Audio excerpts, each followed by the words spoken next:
Hello friends, this is Sumit and you are watching science of Sumit. तो friends, आज हमारे पास एक नया topic relaxation and contraction of heart. तो फ्रेंड्स, इस टॉपिक के अंदर हम लोगों को समझना है कि जो हार्ट होता है, ह्यूमन हार्ट जो है, जो कि हम लोग जानते हैं 4 चैम्बर्ड ह्यूमन हार्ट होता है। वो ह्यूमन हार्ट के अंदर दो इवेंट्स मेनली होते हैं, वो एक रिलैक्सेशन और एक कॉन्ट्रैक्शन। तो इस रिलैक्सेशन और कॉन्ट्रैक्शन को हम लोग समझने वाले हैं कि पूरी तरीके से किस तरीके से होता है ह्यूमन के अंदर, और इसके अंदर कौन कौन सी टर्म्स हम लोगों को समझनी है वो हम लोग इधर देखने वाले। तो चलिए स्टार्ट करते हैं relaxation and contraction of heart. तो फ्रेंड्स, इसके अंदर हमारे पास जो सबसे पहली टर्म आती है वो होती है कार्डियक साइकिल। तो हम लोगों को पता होना चाहिए कि कार्डियक साइकिल क्या होती है। तो हमारे पास सबसे पहली टर्म इसके अंदर आएगी कार्डियक साइकिल। Cardiac cycle.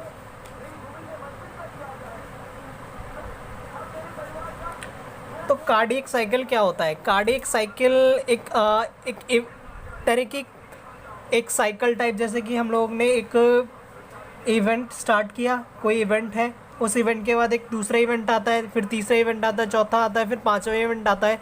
फिर उस पांचवें इवेंट से फिर वही पहला इवेंट दोबारा से स्टार्ट हो जाता है। तो एक तरह की साइकिल बन गई, जैसे कि पहला यहाँ से कोई इवेंट स्टार्ट होगा, फिर सेकंड, थर्ड, फोर्थ, फिफ्थ, और फिर बाद में जो छठे नंबर पर कोई इवेंट आया वो दोबारा से वही पहला वाला था। मतलब एक साइकिल बन गई कि यही साइकिल बार बार चलती रहेगी। तो इस तरीके से ये होती है कार्डियक साइकिल। तो एग्जैक्टली कार्डियक साइकिल क्या होता है? एक टाइम इंटरवल होता है, एक पीरियडिक टाइम इंटरवल। कहाँ, किसका? हार्ट का रिलैक्सेशन और कॉन्ट्रैक्शन के बीच। मतलब जब हार्ट रिलैक्स या कॉन्ट्रैक्ट करता है, ह्यूमन का हार्ट है, ह्यूमन हार्ट देखो कॉन्ट्रैक्शन और रिलैक्सेशन दो इवेंट करता है। ये दो मेनली होते हैं ह्यूमन के अंदर, ठीक है।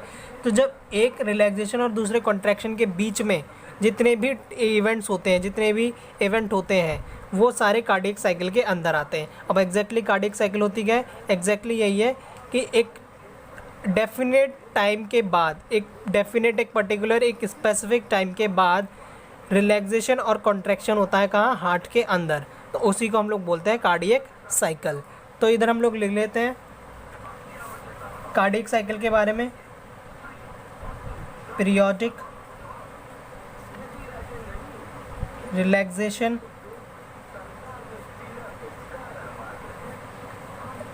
पीरियोडिक रिलैक्सेशन एंड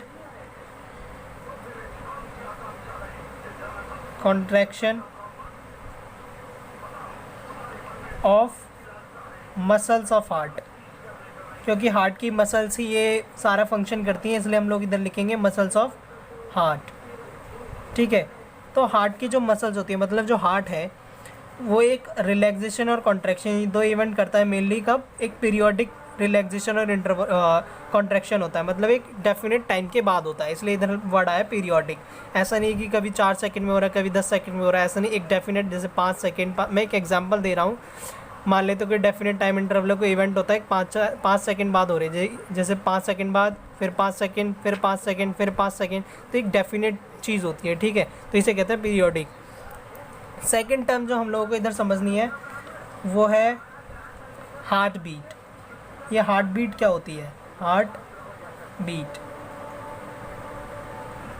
देखो हार्ट बीट डायरेक्टली रिलेटेड है कार्डियक साइकिल से। एक कार्डियक साइकिल जब कंप्लीट होता है उसी को हम लोग कह सकते हैं कि ये हार्ट बीट है। मतलब हार्ट बीट किससे प्रोड्यूस होती है? हार्ट बीट प्रोड्यूस होती है रिलैक्सेशन और कॉन्ट्रैक्शन ऑफ हार्ट से। तो इधर लिख सकते हैं प्रोड्यूस्ड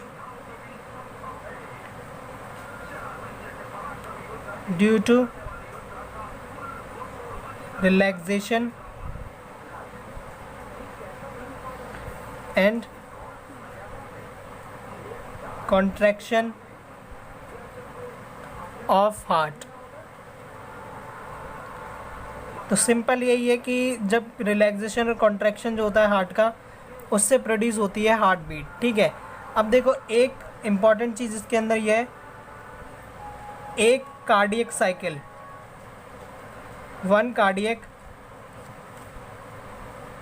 साइकिल, एक कार्डियक साइकिल जो होती है वो किसके बराबर होती है? एक हार्ट बीट के। एक हार्ट बीट, सिंपल है एकदम। एक कार्डियक साइकिल मतलब एक हार्ट बीट। जब एक कार्डियक साइकिल ख़त्म हुई तो मतलब एक बार हार्ट बीट करने स्टार्ट कर देगा, एक बार हार्ट बीट करता है, ठीक है। तो एक होती है हमारे पास हार्ट बीट। नॉर्मली जो हार्ट बीट होती है वो कितनी होती है, 70 से 72 टाइम्स पर मिनट। एक मिनट के अंदर 70 से 72 बार एक अडल्ट का जो ह्यूमन हार्ट होता है वो बीट करता है, ठीक है ना। तो 70 से 72 टाइम्स पर मिनट हार्ट बीट होती है नॉर्मली, ठीक है। तो ये होती है हार्ट बीट, नॉर्मली इतनी होती है ह्यूमन के अंदर। अगर देखो जैसे कि हम लोग पहले भी समझ चुके हैं, एक हार्ट बीट के अंदर, एक हार्ट बीट में जो एडल्ट होता है उसके जो हार्ट है उसमें से 70 ml ब्लड फ्लो करता है, 70 ml ब्लड फ्लो करता है, ठीक है। तो 70 ml ब्लड फ्लो करता है इन 1 हार्ट बीट। एक हार्ट बीट में, देखो मैंने एच भी लिख दिया शॉर्ट में, तो एक हार्ट बीट में 70 ml ब्लड फ्लो करता है। अगर इसको हम लोग कैलकुलेट करना स्टार्ट करें एक मिनट में, मतलब एक मिनट में कितने बार हार्ट बीट हो रही है, 70 से 72 टाइम्स एग्जैक्टली। अगर हम लोग इसे कैलकुलेट करें तो इन 1 मिनट हम लोग कैलकुलेट कर सकते हैं, इन 1 मिनट, एक मिनट के अंदर जो होगा 70, क्योंकि 70 टाइम्स है, मल्टीप्लाइड बाय कितने ml, 70 ml। तो इसको हम लोग कैलकुलेट करेंगे तो हम लोग को मिल जाएगा 4900 ml, अप्रॉक्सीमेटली लगभग आ जाएगा 5 लीटर, ठीक है। तो 5 लीटर ब्लड फ्लो कर जाता है, ठीक है ना। 5 लीटर ब्लड हमारे हार्ट से फ्लो करता है हमारी बॉडी के अंदर। तो एक मिनट में इतना ब्लड हमारे हार्ट से पंप होकर बाहर निकलता है, इतना ब्लड पंप हो जाता है, ठीक है। तो इधर हम लोग लिख सकते हैं इतना ब्लड पंप हो जाता है।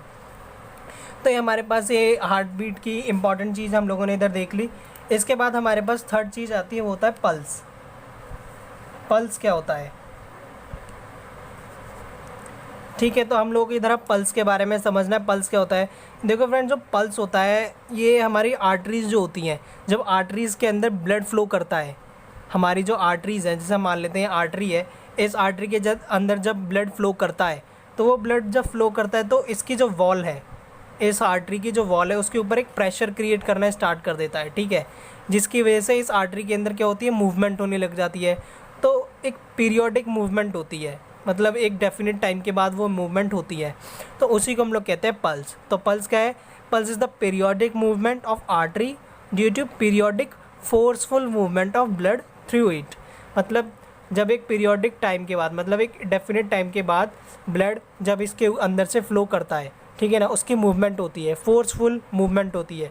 उस फोर्सफुल मूवमेंट की वजह से इसके अंदर भी एक पीरियोडिक मूवमेंट होने लग जाती है, किसमें, इस आर्टरी में।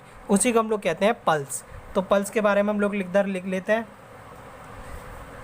It is periodic movement,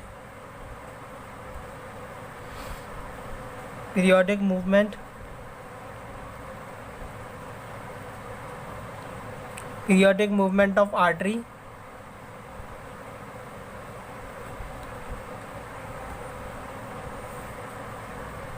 due to periodic forceful movement. इधर हम लोगों को फोर्सफुल इसलिए लिखना, देखो फोर्सफुल होगा तभी वो आर्टरी में मूवमेंट करवा पाएगा, ठीक है। तो due to periodic forceful movement of blood, movement of blood through it.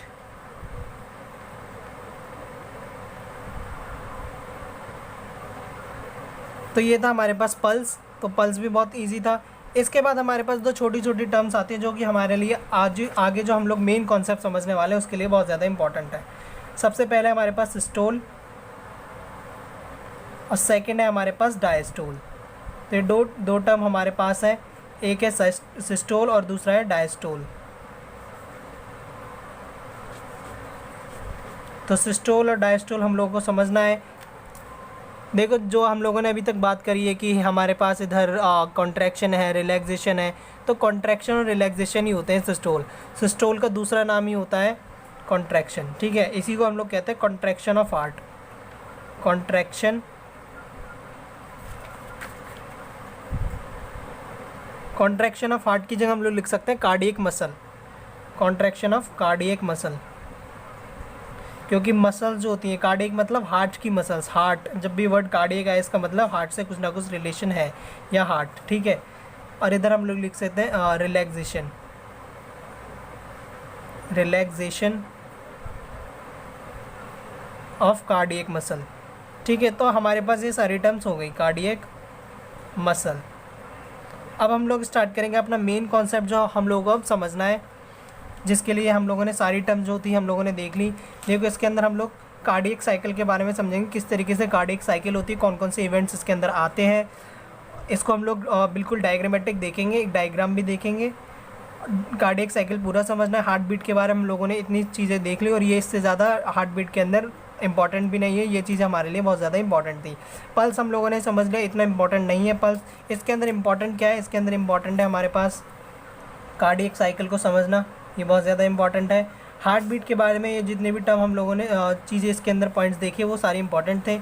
और पल्स इतना कोई इंपॉर्टेंट नहीं है, बस इंपॉर्टेंट हमारे लिए ये सिस्टोल और डायस्टोल के नाम याद रखना, कि सिस्टोल मतलब होता है कॉन्ट्रैक्शन और डायस्टोल मतलब होता है रिलैक्सेशन। तो ये दोनों चीज़ हम लोग को पता होनी चाहिए कि साइंटिफिकली उस कॉन्ट्रैक्शन को कहते हैं हम लोग सिस्टोल, जो हम लोग बायो पढ़ रहे हैं, और रिलैक्सेशन, देखो रिलैक्सेशन एक इंग्लिश टर्म है, रिलैक्स, ठीक है, और कॉन्ट्रैक्ट ये एक इंग्लिश टर्म्स हैं, लेकिन बायोलॉजी में, साइंस में इसको हम लोग सिस्टोल बोलेंगे और इसको डायस्टोल बोलेंगे। किसके लिए, हार्ट के लिए, सिर्फ हार्ट के लिए, ठीक है। तो इधर हम लोगों ने इसको देख लिया। अब हमारे पास जो कार्डियक साइकिल है उसका हम लोग देखेंगे कि कौन कौन से इवेंट्स इस कार्डियक साइकिल के अंदर आते हैं, और हम लोगों को किस तरीके से कार्डियक साइकिल समझनी है। देखो मैं इस कार्डियक साइकिल के अंदर आपको 5 इवेंट्स बताऊंगा, और उन 5 इवेंट्स को हम लोगों को सही से समझना है और डायग्रामेटिकली समझेंगे। सबसे पहला इवेंट में स्टार्ट करता हूँ कार्डियक साइकिल के अंदर जो हम लोगों को देखने को मिलता है।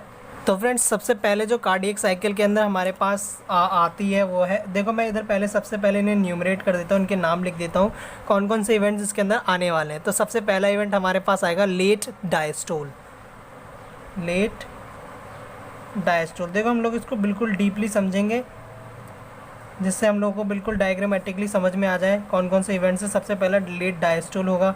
अब इसके अंदर क्या है हम लोग देखेंगे भी थोड़ी देर में। इसके बाद हमारे पास आता है एट्रियल सिस्टोल, ठीक है, atrial systole, atrial systole. Systole से आपको बस ब्रेन में याद रखना है कि हमारे पास कॉन्ट्रैक्शन हो रहा है, एट्रिया कॉन्ट्रैक्शन कुछ ना कुछ है।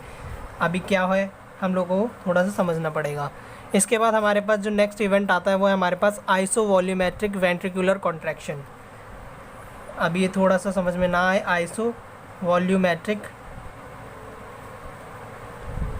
आइसोवॉल्यूमेट्रिक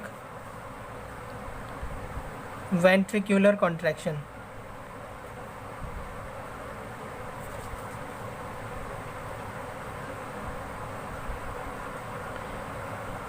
तो हमारे पास ये है, हमारे पास थर्ड इवेंट जो हम लोग को इधर देखना है। फोर्थ इवेंट जो हमारे पास इसके अंदर आ रहा है वो है हमारे पास वेंट्रिकुलर इजेक्शन, वेंट्रिकुलर इजेक्शन। देखो फ्रेंड जितने भी हम लोगों ने अब तक हार्ट के बारे में वेल्व्स देखे थे, एट्रियोवेंट्रिकुलर वेल्व, सेमिल्यूनर वेल्व हम लोगों ने देखा था, left atrium, right atrium, left ventricle, right ventricle, हम लोग को सारी टर्म्स वो पता होनी चाहिए और एग्जैक्ट उनकी पोजीशन भी पता होनी चाहिए, वो होते कहाँ पर हैं, तभी हम लोग को ये टॉपिक समझ में आएगा।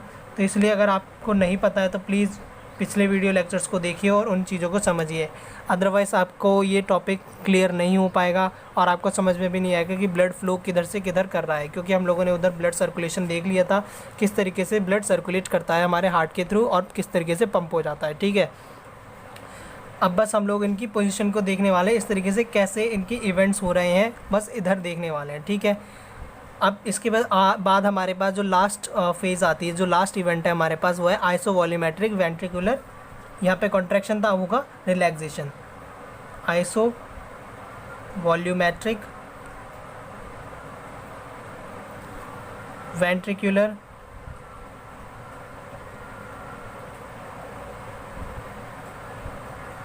रिलैक्सेशन।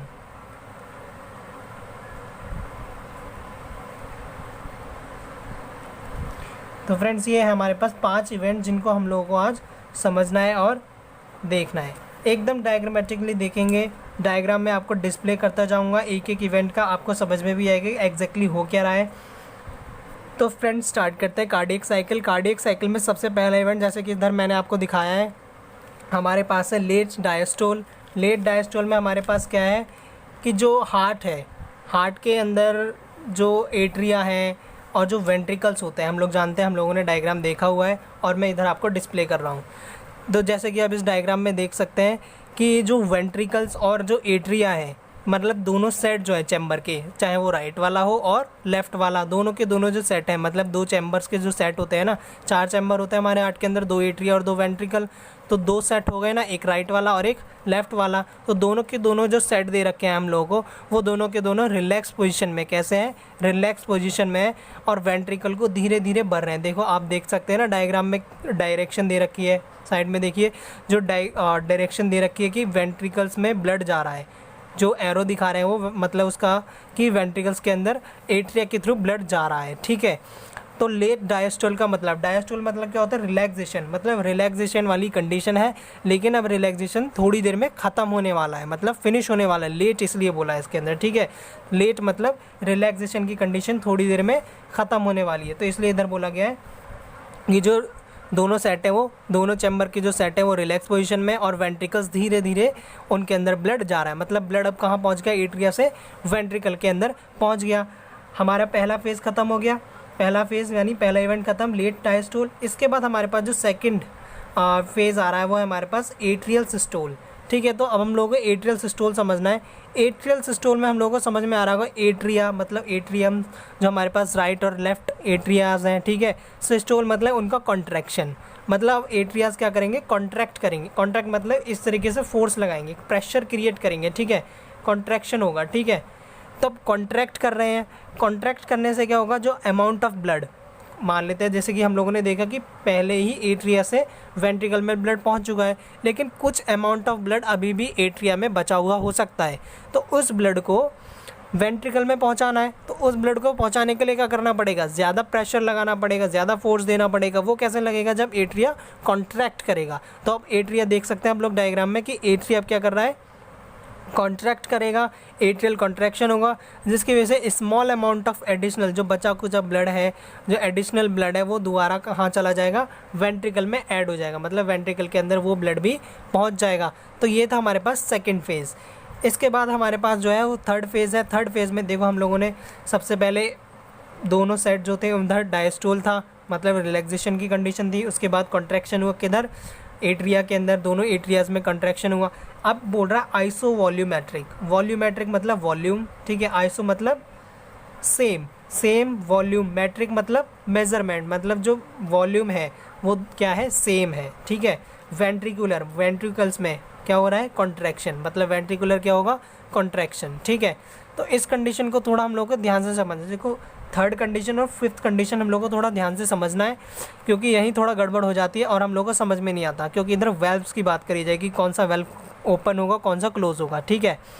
तो आइसो वॉल्यूमेट्रिक कॉन्ट्रैक्शन का डायग्राम आप देख रहे हैं, उसके अंदर देखो क्या बताया गया है, जो वेंट्रिकुलर कॉन्ट्रैक्शन है, जब वेंट्रिकुलर कॉन्ट्रैक्शन मतलब जो वेंट्रिकल्स हैं जब वो कॉन्ट्रैक्ट करते हैं, वेंट्रिकल्स हैं वो कॉन्ट्रैक्ट कर रहे हैं, वेंट्रिकल्स के कॉन्ट्रैक्ट करने से क्या होता है, जो एट्रियो वेंट्रिकल वेल्व, देखो आपको एवी वेल्व पता होना चाहिए कहाँ होता है, एट्रिया और वेंट्रिकल, चाहे वो राइट वाला हो या लेफ्ट वाला, एट्रिया और वेंट्रिकल के बीच में जो एरो से आप देख रहे हैं ना, एक वेल्व दिया हुआ है, वो वेल्व क्या होगा, वो वेल्व क्लोज हो जाएंगे। कैसे क्लोज होंगे अभी देखो समझ लो। पहले क्या होगा कि जो वेंट्रिकुलर कॉन्ट्रैक्शन हुआ, मतलब वेंट्रिकल्स कॉन्ट्रैक्ट कर रहे हैं। अब वेंट्रिकल्स अगर कॉन्ट्रैक्ट करेंगे तो एक तरह से प्रेशर क्या कर रहे हैं, क्रिएट कर रहे हैं। अब उस प्रेशर की वजह से ब्लड की वजह से ब्लड फ्लो करेगा। अब उस प्रेशर की वजह से क्या होता है, जो एट्रियो वेंट्रिकल वेल्व होते हैं वो वेल्व क्या हो जाते हैं, क्लोज हो जाते हैं, मतलब वो बंद हो गए। अब वो बंद हो गए तो इसका मतलब जो है कि ब्लड वेंट्रिकल से जो ब्लड है वो दोबारा से एट्रिया में नहीं जा पाएगा, ठीक है।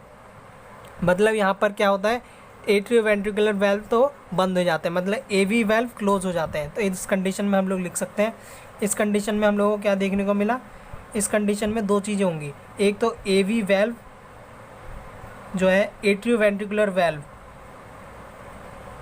क्लोज हो जाएंगे, ठीक है, ये हो जाएंगे क्लोज। और सेकंड चीज़ अब देखो हम लोगों ने देखा कि वेंट्रिकल्स कॉन्ट्रैक्ट कर रहे हैं, ठीक है, राइट वाला लेफ्ट वाला दोनों वेंट्रिकल कॉन्ट्रैक्ट कर रहे हैं। कॉन्ट्रैक्शन होने की वजह से प्रेशर क्रिएट होगा, उस प्रेशर की वजह से एवी वाल्व क्लोज हो गए, एट्रियोवेंट्रिकुलर वाल्व बंद हो गए, और उसके बंद होने की वजह से अब बैक फ्लो नहीं हो सकता। किसका? ब्लड का। कहाँ से? वेंट्रिकल से एट्रिया में। दोनों साइड की बात चल रही है ये, ठीक है। अब बैक फ्लो नहीं हो सकता, ठीक है।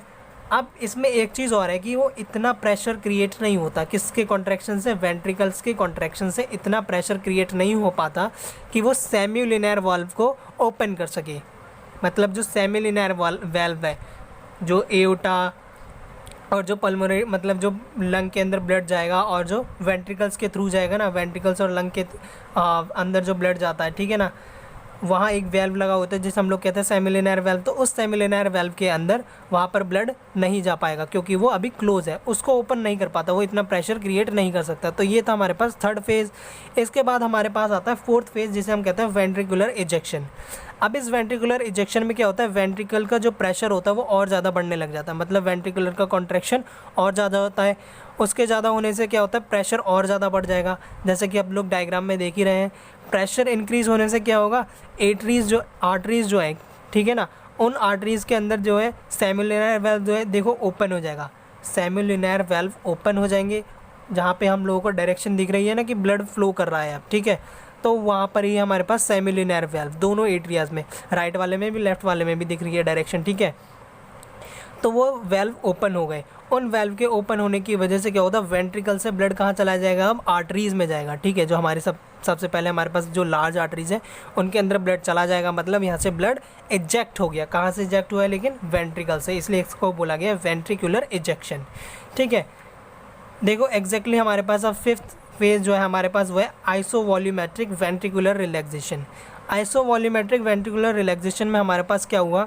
इस कंडीशन के अंदर देखो अब आपको वेल्व्स दिख रहे होंगे कि एवी वेल्व कहाँ पर है, सेमी लिनियर वेल्व कहाँ पर है। अब आपको कंडीशन समझ में आ गई होगी, अभी नहीं आई तो वीडियो को बैक कीजिए और मतलब पीछे कीजिए और दोबारा से समझिए इस चीज़ को, ठीक है। अब इस कंडीशन में क्या हुआ? आइसोवॉल्यूमेट्रिक वेंट्रिकुलर रिलैक्सेशन में, आइसोवॉल्यूमेट्रिक मतलब वॉल्यूम सेम है, वेंट्रिकुलर मतलब अब वेंट्रिकल्स में क्या होगा? रिलैक्स करेंगे। वेंट्रिकल कॉन्ट्रैक्ट कर रहा था पहला, अब प्रेशर डिक्रीज होना स्टार्ट होगा, ठीक है। तो वेंट्रिकल्स क्या करेंगे? रिलैक्स करेंगे। जो वेंट्रिकल्स के अंदर प्रेशर था वो क्या हो जाएगा? नीचे गिर जाएगा, मतलब फॉल कर जाएगा और डिक्रीज हो जाएगा। मतलब अब प्रेशर डिक्रीज हो गया तो ब्लड का फ्लो जो है वो सेमी लिनियर वाल्व के अंदर, ठीक है। सेमी लिनियर वाल्व आपने देख लिया, सेमी लिनियर वाल्व के अंदर जो ब्लड का फ्लो है वो नहीं हो पाएगा इतना, ठीक है, क्योंकि जो सेमी लिनियर वाल्व है अब वो वहाँ पर क्या हो जाएंगे? क्लोज हो जाएंगे। तो इस कंडीशन में क्या होता है? सेमी लिनियर वाल्व क्लोज हो जाते हैं, सेमी लिनियर वाल्व क्लोज हो गए, ठीक है। तो इस कंडीशन में सेमी लिनियर वाल्व क्लोज हो जाते हैं। देखो जब वेंट्रिकल्स का कॉन्ट्रैक्शन होगा तो एवी वाल्व क्लोज हो जाते हैं, और जब वेंट्रिकल्स का रिलैक्सेशन होगा तो सेमी लिनियर वाल्व क्लोज हो जाते हैं। तो ये है हमारे पास पूरी की पूरी कार्डियक साइकिल। आप लोगों ने जैसे कि इसको डायग्रामेटिकली समझा, तो यही था आज का हमारा पूरा का पूरा इंपॉर्टेंट टॉपिक। आई होप आपको ये वीडियो पसंद आया होगा। तो प्लीज़ चैनल को सब्सक्राइब कीजिए, वीडियो पर लाइक कीजिए और कमेंट कीजिए कोई भी क्वेरी। Thank you.